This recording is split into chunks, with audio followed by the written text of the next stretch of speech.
Olá! Hoje a gente vai falar sobre arquitetura. Mas calma, não de prédios ou de casas. Vamos falar sobre a arquitetura da nossa própria vida. Pensa um pouco comigo. Se a sua vida fosse uma grande construção, quem estaria no comando, hein? Seria o arquiteto, aquele que planeja cada detalhe com antecedência? Ou seria alguém que só vive reagindo às rachaduras e goteiras que aparecem de surpresa? Essa frase, ela é um clássico por um motivo. Ela resume perfeitamente como muita gente lida com a vida financeira. É como entrar num carro e sair dirigindo sem colocar um destino no GPS. A gente gasta gasolina, roda por horas, mas chega em algum lugar. Geralmente, não onde a gente realmente gostaria de estar. Com o nosso dinheiro, a lógica é exatamente a mesma. Sem um destino claro, qualquer despesa, qualquer impulso, qualquer caminho acaba servindo. E aqui, olha, tem uma distinção que é fundamental a gente entender. De um lado, a gente tem a organização financeira. Isso é tipo higiene básica, sabe? Pagar as contas em dia, saber o que entrou e o que saiu.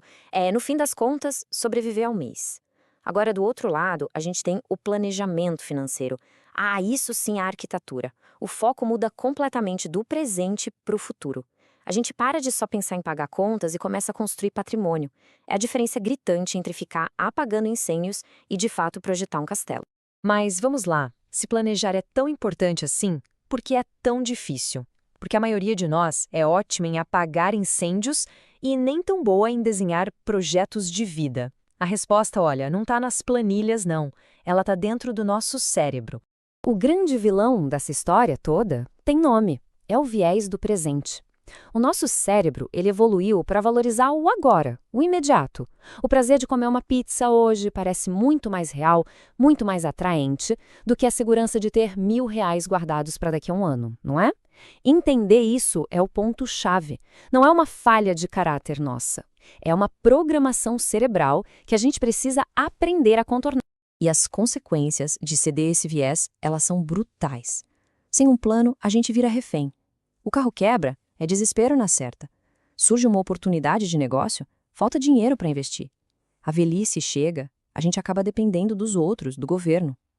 Mas talvez a pior de todas as consequências seja a última da lista, a dor do arrependimento. Aquela dor de olhar para trás e perceber que se trabalhou por décadas só para pagar contas, sem construir nada de verdade para si mesmo. Certo, o problema está bem claro. Agora, vamos para a solução. Chegou a hora de parar de olhar só para os nossos pés e começar a olhar para o horizonte.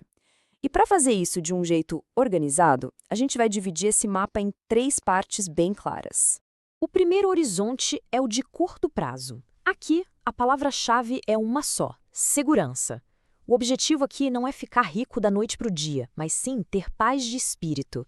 É ter aquela reserva de emergência para que um pneu furado não vire uma crise financeira gigantesca. É quitar aquelas dívidas pequenas que ficam sugando a nossa energia mental. Pensa nisso como o alicerce da construção. Sem ele, qualquer coisa que a gente tente construir por cima vai desmoronar. Com o alicerce firme, a gente avança para o segundo horizonte, o médio prazo. Aqui, a palavra-chave muda para conquista. É aqui que os nossos sonhos começam a ganhar forma, a se tornarem reais. A entrada do apartamento, a troca do carro, aquele MBA que vai dar um gás na carreira. São metas concretas, com data marcada, que exigem investimentos pensados para que o dinheiro esteja lá, disponível, quando a gente precisa. E, finalmente, o terceiro horizonte, o longo prazo. Aqui, a palavra-chave é a mais poderosa de todas: liberdade. Este é o grande prêmio. É a aposentadoria tranquila, sem depender do governo. É a faculdade dos filhos garantida. É a verdadeira e sonhada independência financeira. É aqui que o tempo se torna o nosso maior aliado, e a mágica dos juros compostos transforma disciplina em fortuna. Ok, então a gente já tem os horizontes, os sonhos, mas como é que a gente transforma palavras como liberdade e conquista em algo palpável, em algo que a gente pode de fato buscar? A resposta está num método simples e muito poderoso, a engenharia reversa. Vamos ser bem específicos. Ao invés de falar, eu quero ser rico, a gente precisa dizer algo como, eu preciso de R$ 500.000. A gente tem que dar um nome, um valor para o nosso sonho. Olha para esse número. Parece grande, né? Talvez até impossível num primeiro momento. Mas agora vem a pergunta que muda o jogo. Como é que a gente transforma esse montante que parece assustador num plano de ação? Como é que a gente divide essa montanha em pequenos passos que podem ser dados todo santo dia?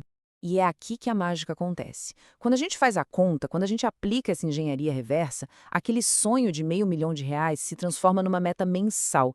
Nesse exemplo, R$ 2.500 por mês. Pode parecer muito, pode parecer pouco, mas o ponto crucial é o seguinte: agora existe um alvo. Não é mais um sonho vago perdido no ar. É um número. E com um número na mão, aí sim a gente consegue criar uma estratégia. Só que aqui vem o grande segredo.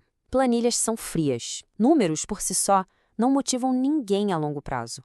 A força de verdade, aquela que nos mantém no caminho, não é o cálculo. É algo muito, mas muito mais profundo. O segredo do sucesso, gente, não está em saber como investir. Está em ter um porquê que seja inabalável. O como a gente aprende, a gente ajusta no caminho. Mas o porquê? O porquê é o combustível que faz a gente continuar, mesmo quando a vontade é de desistir de tudo. Pensa nisso aqui. Não é só sobre guardar dinheiro. É sobre comprar liberdade. A liberdade de poder dizer não para um ambiente de trabalho que te adoece. A paz de espírito de saber que você tem o poder da escolha. Isso é um porquê forte. Ou talvez este aqui. A gente não está só acumulando patrimônio. A gente está garantindo dignidade. A tranquilidade de saber que na hora da necessidade, nossa família vai ter acesso ao melhor cuidado possível. Quando o porquê é poderoso assim, deixar de comprar algo por impulso não é um sacrifício, é uma escolha estratégica e inteligente. Bom, chegamos ao momento da decisão. Já entendemos qual é o nosso inimigo, já traçamos o nosso mapa e já descobrimos qual é o nosso combustível. Agora, a única coisa que falta é dar a partida. Esse provérbio é a síntese de tudo que a gente conversou. Chega de ficar lamentando o tempo que passou. Não importa a idade, não importa quanto você tem para começar. O que importa de verdade é a decisão de plantar a nossa própria árvore hoje. O planejamento financeiro devolve o controle da vida para as nossas mãos. E essa é a mensagem final. É preciso parar de ser um passageiro no banco de trás da própria vida, sabe? Reclamando do trânsito, do motorista, da economia. Chegou a hora da gente assumir o volante, decidir o nosso destino e começar a dirigir. Então, eu quero deixar essa pergunta no ar. É um convite para a gente refletir de verdade. Como cada um de nós quer que a nossa vida seja daqui a 5 anos? O exercício é esse, de escrever esse futuro, colocar um preço nesse sonho e começar a pagar por ele hoje. O nosso eu do futuro está lá na frente, esperando por essa decisão. A gente não pode decepcioná-lo, né?